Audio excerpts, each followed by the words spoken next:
Now, if no, just practice more. We have this in the assignment. Now, then I want to point out a static property of CMOS, right? VTC, voltage transfer characteristic. For inverter, it's very simple, right? We just put the output versus input. But how about for the, let's say, this gate? Can someone tell me what gate is this? NAND gate. NAND gate, right? This is a NAND gate. It has two inputs, F equal to not A and B. So when we talk about the VTC, there are several situations as it is mentioned here. For example, we start from here. We say that, okay, let's say we start from here. Okay, we have one situation is A equal to B equal to 0 and becomes 1. Okay, so what does it mean? Let's do it slowly, right? So now we make it as a resistor network, right? This is A equal to B equal to 0. So the PMOS are on, right? This is M3, M4, right? But let me call it RP. Hey, Professor? Yes. So one circuit can have many VTC curves, like from your slide. Yeah, you see that we have 3 here. Okay, now how do you know which one is like best case scenario, which one is worst case scenario? And that is what we are analyzing now. And it also depends on what you mean by best and worst. It really depends on what you are trying to understand. Okay, so let me explain this, then you will see what I mean. So here you see that when this is when A equal to B equal to 0. Are you okay with this? Right? When I have A equal to B equal to 0, at the beginning, right? This is at this point, A equal to B equal to 0. The output is high, right? VDD. Because the top is just a resistor, the bottom are open circuit. Okay. Then during transition,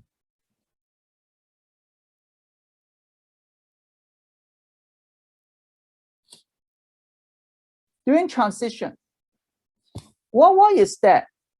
You actually have I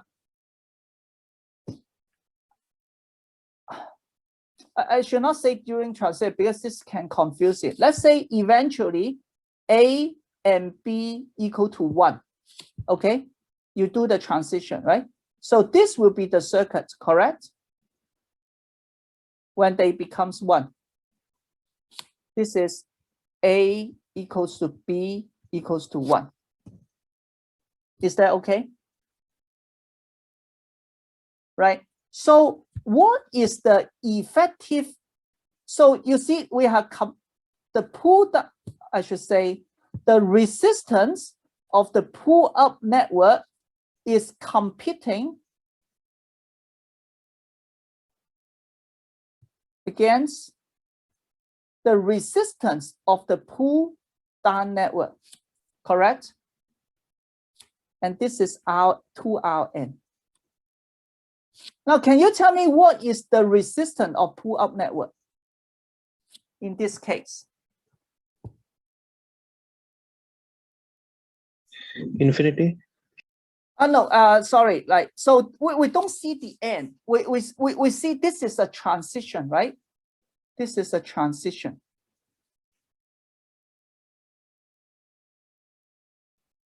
Okay, it just like, for example, for a simple inverter, it was like this. RP, and then it becomes Rn, right? The transition. And then we say RP completes with Rn. Do you see what I mean for a simple inverter? This point? Right, the VCC, we have learned that for the VTC. The switching point depends on the competition between the RP and Rn, right?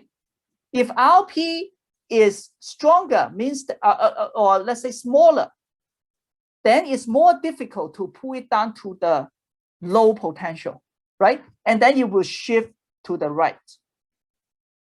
Now, for the same situation here, this time we change AB at the same time from 0 to 1. So the RP was this two, and then Rn is two. So effectively, what is the resistance of the pull-up network? When I say they are competing.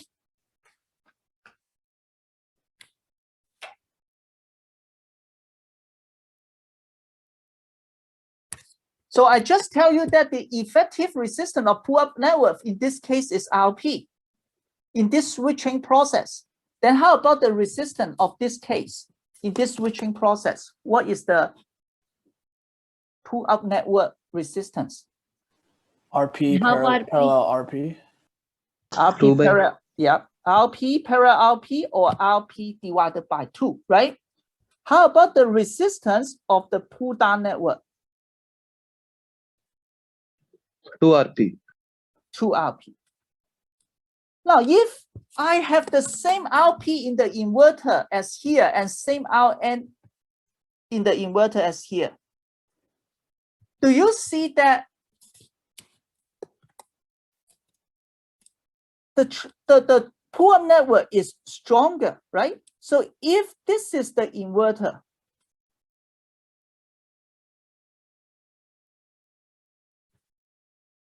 then I should expect my NAND gate under situation should shift to the right because I have smaller RPUN. Is this okay? We have talked about before for inverter, right, for this one. If you have a stronger PMOS, means smaller resistance, your VTC shift to the right. And same in this case, because RP, you can imagine if RP is always 0, you can never pull it down. This will just stay forever, right? So it shift to the right. Okay, and that's why we have this curve. When you switch A and B from 0 to 1 at the same time, you shift to the right. Is this okay?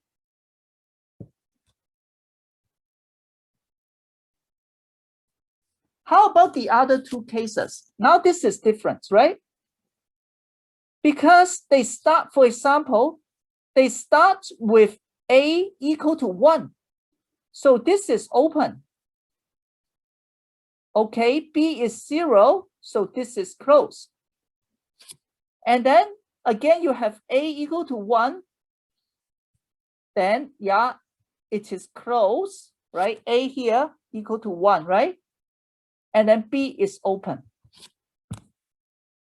Okay. So most probably we'll have a symmetric curve. Say again. Most probably we'll be having a symmetric curve as we'll have equal distance. So okay, I did not say they're equal resistance, but very good. You will say that it's more symmetric, right? Not exactly symmetric. We don't know, but very good, right? So you're very fast. So after transition, right? This is A equals to 1, B equal to 0. After transition, it becomes this. Rn, right? This is A equal to B equal to 1, right? These two are the same, but they start from different conditions. But this time, pull-up network, our pull-up network equal to RP because this is open. But pull-down network equals to 2Rn. This is much better, right? However, the Rn is still larger than the NMOS, so we might have something like this.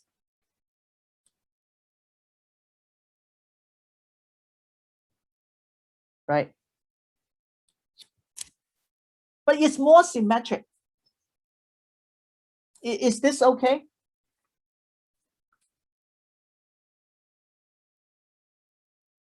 Shouldn't the green curve be behind the red curve? On the right of the red curve. But think about for red curve is RP versus Rn, right? Now I have RP versus 2Rn. So still my pull-up network is stronger than the inverter case. You try to look at the ratio. For the inverter case is Rn divided by Rp. This case is 2Rn divided by Rp. For this case is 4Rn divided by Rp. So that's why it keeps shifting to the right.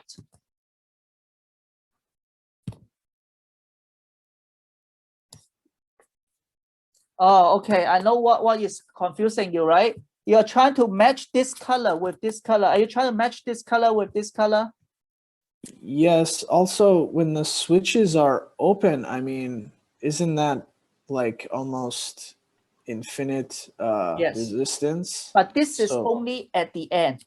This is only at the end. When you are transisting, they are not open. This one is completely open. Okay, but this one, these two will all be turning on. It's just like the simple inverter. This is a simplified case, right? You never have infinity. Otherwise, your output is either VDD or 0. You don't have this transition. This transition, remember we learned about the saturation and linear mode when you go from here? None of them is really close. Remember? Yeah. So what I'm trying to show you is the terminal, and then we use the terminal to guess approximately how they are competing with each other.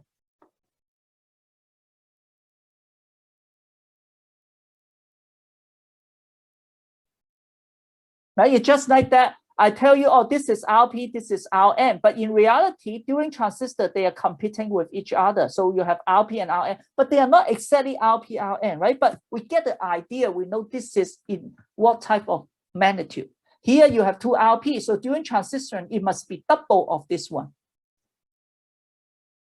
And here I have 2 Rn. During transition, this one must be double of this one also.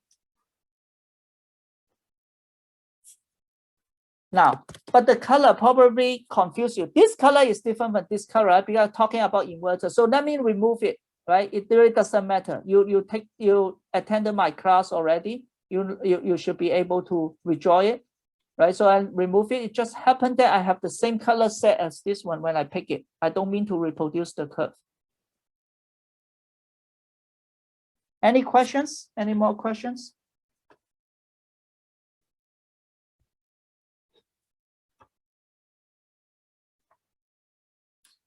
Okay, so just pay attention to this, right? So for the same VTC, now go back to what the earlier student, what the other student asked.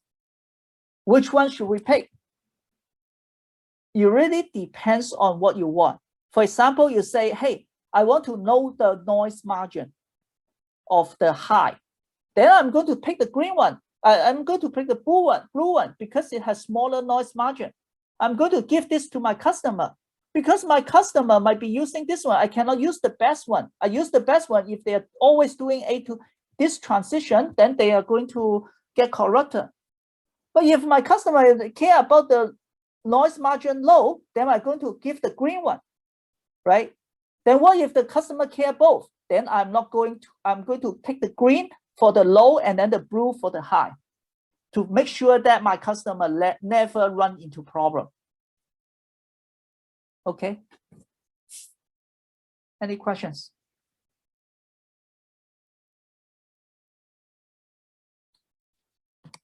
Now, if no, let's see one more thing I have not explained. And now I only tell you that the 2 other cases because you have only one of these transisting. So your pull-up network is RP instead of RP divided by 2. But why I have this difference, right? So first of all, let's look at it. Can you tell me what is the VTH of MB? This is easy, right? M1, VTH is just VTH 0. How about M2? What is the threshold voltage? Can someone, do you want to guess what is the threshold voltage?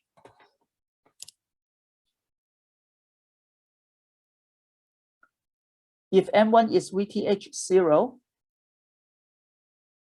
or what effect is making them different? Is it VDD minus VS? Threshold voltage. I'm It should asking be high because of Body the body effect. the body effect. Yeah, I'm asking the threshold voltage, right? So how it is turned on, right? So can you tell me why there's a body effect? Because source and body are not connected to the same potential. Excellent. We did not show the body here, right? So this is body, not B, right? How about for this one? We actually connect it to ground also because of the layout. Now, later, when you do layout, you find that you need to do that to save area. Okay, you can connect it to the source if you really want, but then you might consume more area, right? So VBS of this one equal to 0, right? VBS1 of the first transistor. But VBS2 is equal to negative V int because this is the source. It is not at ground. Okay, so the voltage is going to be VT0 times plus, not times, right? Plus gamma, right? Times square root 2 phi plus VBS2 minus square root 2 phi. Remember this, right? So it has a larger VTH because it's reverse bias. This is NMOS, right? So they are not the same. Now, this is very important. Many people use this effect to reduce the power consumption, cost stacking effect. We will talk about this later, right? So now let's come back to here. What is the difference between from A was 1, right? So let's look at the, when you are doing the transition, right?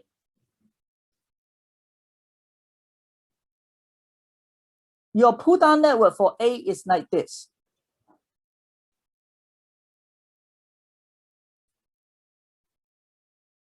For this case.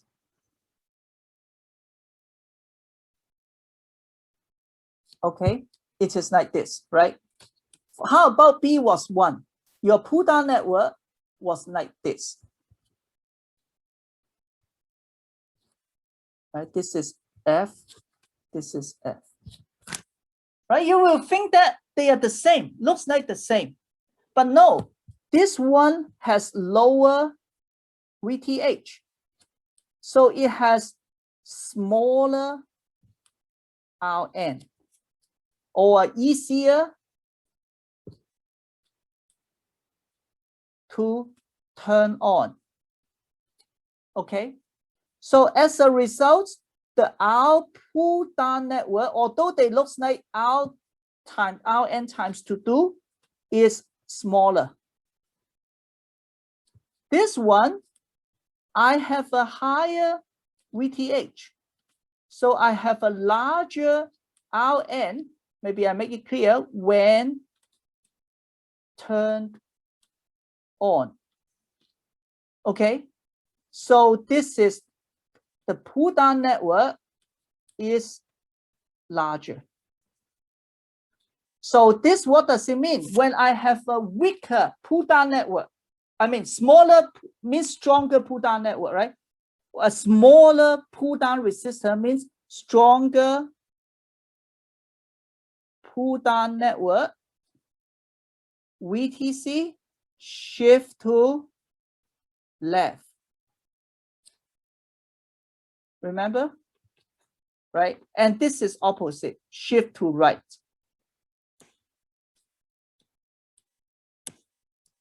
Because you are more resistive.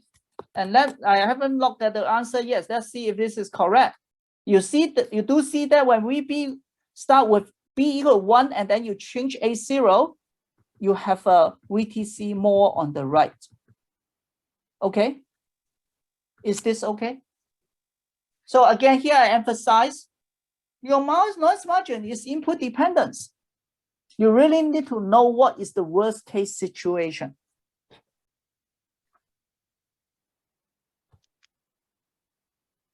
Anyone has any questions? Is this clear? Let's stay for one minute, right? And try to think about what I'm trying to say.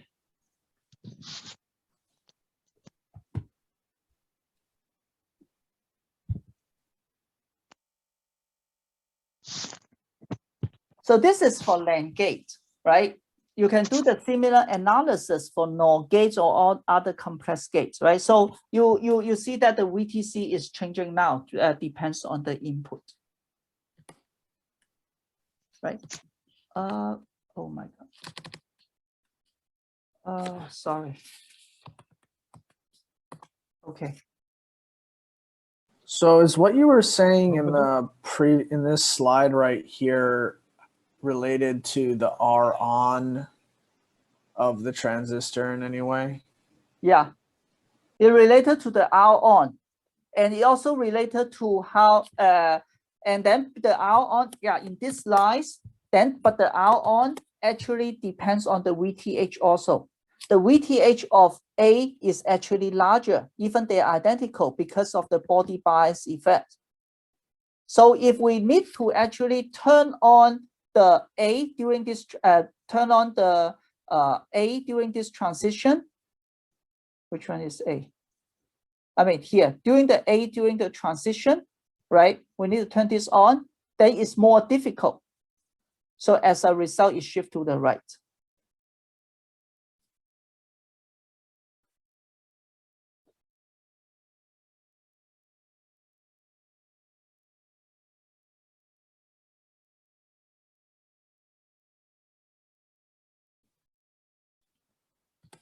Okay, then how about for propagation delay? It is pretty similar, right? Try to explain all the curve. See if you can understand, right? So I can change A, B at the same time from 0 to 1, from 1 to 0, sorry, right? If you change everything from 1 to 0, again, we draw the curve I showed you earlier. Let me show you again.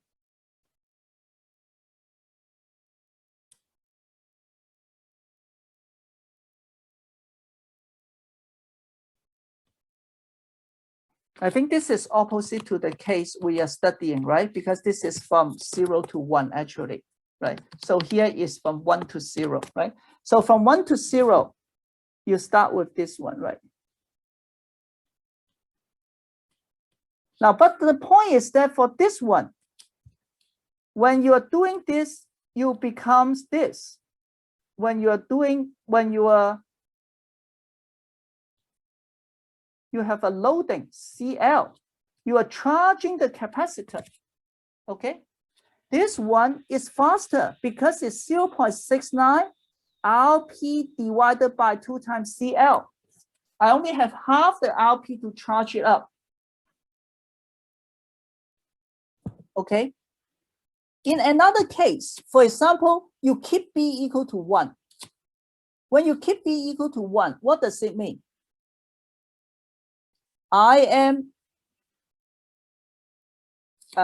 B is always off, right? But A is turned on, it becomes 0. So I'm charging the capacitor with only 1 RP. So that's why the delay is 0.69 RPCL. You find that it's much slower when I'm switching. Okay, but interesting thing is, if I have A equal to 1, but change B1 1 to 0, right? This time is opposite. I keep A at 1. What does it mean? Like, let me change the to blue, right? This curve, A equal to 1. It means this one is always on, off, right? This always turn off. A equal to 1. No, sorry. I mean B equal to 1. This one is always off. B equal to 1. So I keep reading the wrong figure. I'm talking about A equal to 1. Sorry. So this is off, right? And this one is always on. Always on. Right? and then I change B from 1 to 0. What does it mean? It means this one is turned off, and then I'm going to charge it with this B, right? So what is the delay here? Can you tell me based on what I draw?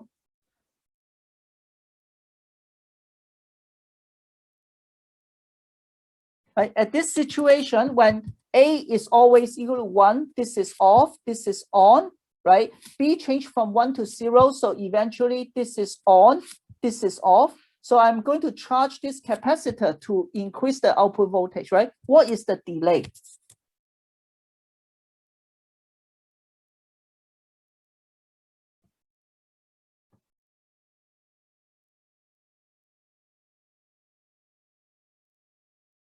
Anyone can guess?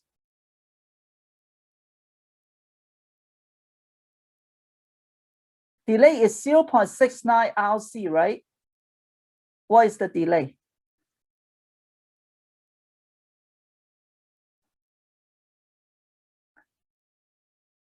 Maybe you don't know what I'm trying to ask.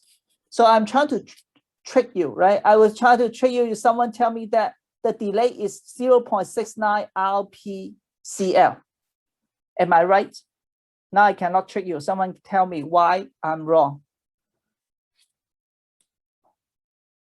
The Elmore's method. Elmore? What? Very good. Why you say Elmore? And I'm just thinking, I'm just trying to connect like what we've learned before.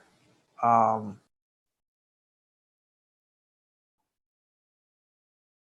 sure. Now here, let's look at here. Here I claim, right? I claim the delay is 0.69 RPCL. Does this make sense to you?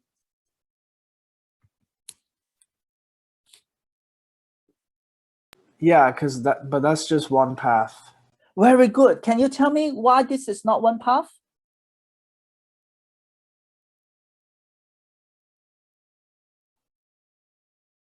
What make you feel uncomfortable to say 0.69 RPCL for the delay? Just tell me. Because there are more than just one path to that node. Because there's an extra capacitor, right? Is that what you're trying to say? For this one, I will charge it up directly. If I also draw other parts. A is off, and then B is on. This is B, correct? Right here, this one is off. It has nothing to do with this CL. It's not affecting the CL. CL is not affected by that. But here you do. And that's why you need to use Elmore's delay, right? I'm not going to do it, but it's just that because of this.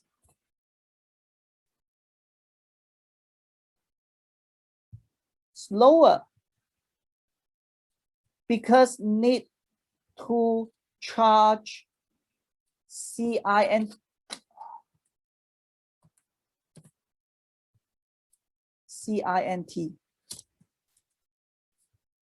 Okay, some problem with my notes.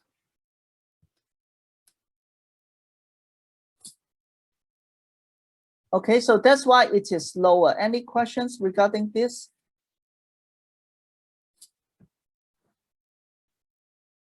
So it means we have so-called internal node capacitance that we need to consider.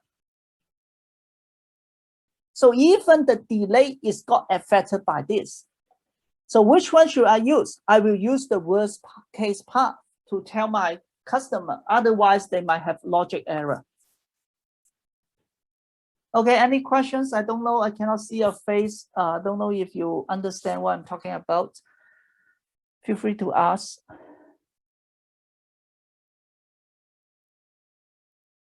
Right, so let me summarize one more time. Right? I don't hear from you. Basically, yeah, question? So that extra capacitor right there,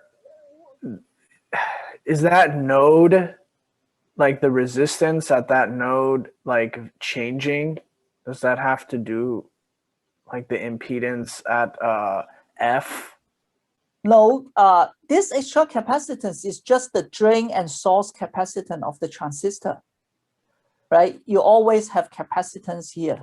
But it changes like in a little bit from the, I mean, the overall capacitance stays the same from the transition from 0 to 1, but the components of the load capacitance change their value a little bit from the transition. Is that right?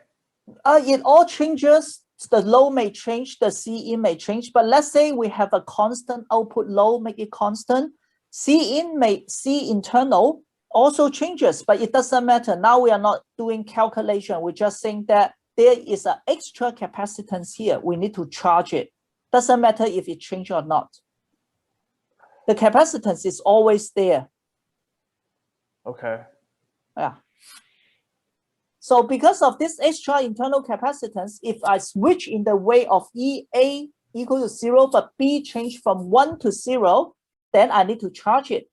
In this case, I don't need to charge it because A is off and I'm only charging the CL, right? Because because B equals to 1, A changed to 0.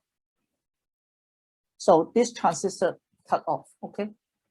And so in summary, the first curve is fast because in this logic, both A and B are low. So they turn on the pull-up network, both of them charging the capacitance. So it's only 0.69 RP divided by 2CL. For the bottom case, right, the pink one, it becomes 0.69 RP because only one of the PMOS is charging. This case is even worse. Not just that we only have one PMOS is charging, but also you need to charge up the internal node capacitance. And that's why you have 3 different delay curves.